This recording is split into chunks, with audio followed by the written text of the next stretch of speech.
విన్న సాక్ష్యాధారాలను బట్టి అధికారులు ఇచ్చిన ధ్రువపత్రాలను పరిశీలించగా గోడౌన్ స్టాకుతో ఉండగానే తగలబడినట్లు కోర్టు వారు నమ్ముతున్నారు. ఈ ఫ్యాక్టరీ అధిపతులు నష్టపరిహారాన్ని పొందే హక్కు ఉన్నట్టుగా కోర్టు వారు భావిస్తున్నారు.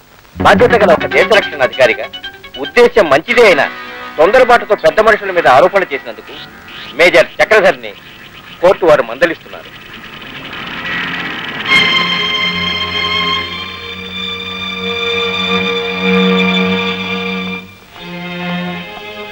ఇన్స్పెక్టర్, మీరు కళ్ళతో చూచారు, ఆ చూచింది నోటితో చెప్పలేకపోయారు. సారీ మిస్టర్ చక్రధర్, మీ వయసు ఎంత ఉంటుందో నా అనుభవం అంత ఉంటుంది. నా అనుభవంలో ఇలాంటివెన్నో చూశాను, చెప్పాను. ఇదే మీ మొదటి అనుభవం అయితే take it easy. Please leave it. Leave it? How can I leave it?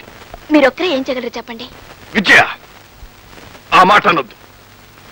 Mahatma Gandhi ఒక్కడు నడుంకొడితే దేశమే ఆయన వెనక వచ్చింది. అల్లూరి సీతారామరాజు ఒక్కడే, ఆ ఒక్కడు చేత విల్లు పట్టితే మన్యమే అతను వెంట వచ్చింది.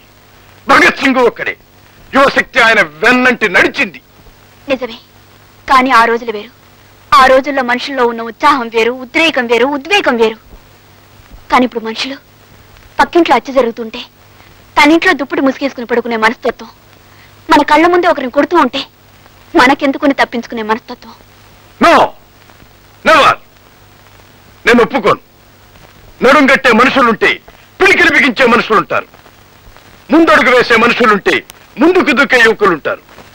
ఈ అన్యాయాన్ని ప్రతిఘటించే వరకు నేను నిద్రపోను.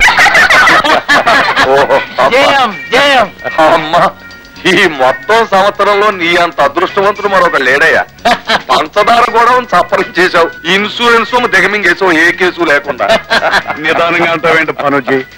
అగ్ని సాక్షిగా పేద అదృష్టవంతుడు అయిపోయాడు మన రాజనాల. మరి తీయండి దక్షిణ. అయ్యా ఇదిగోండి 1,00,000 రూపాయలు. నాకు కాదండి, స్వామీజీకి సమర్పించండి.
అంత కళ్ళు మూసుకుపోయి కారు ఫుట్పాత్ మీద ఎలా నడిపావు?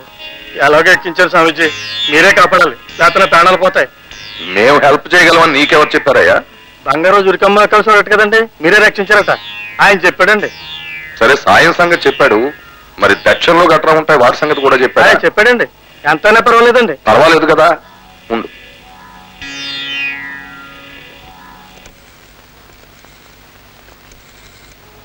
ఇన్స్పెక్టర్ కృష్ణమూర్తి గారా?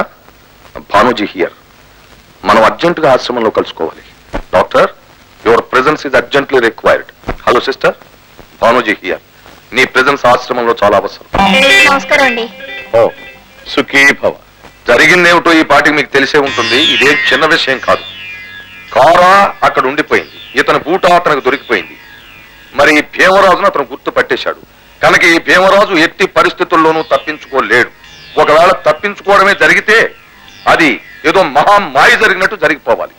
అది నీ వల్ల జరగాలి లేదా నా వల్ల జరగాలి. నేను రాజధాని చుట్టూ తిరిగినందువల్ల జరగాలి. మరి దానికి ఖర్చు 1,00,000 కావచ్చు, 10 లక్షలు కావచ్చు. నువ్వు తట్టుకోగలవా? ఉందండి, నా ప్రాణాలు కాపాడండి. సరేనయ్యా, నీ ప్రాణానికి మా అందరి ప్రాణాలు అడ్డు.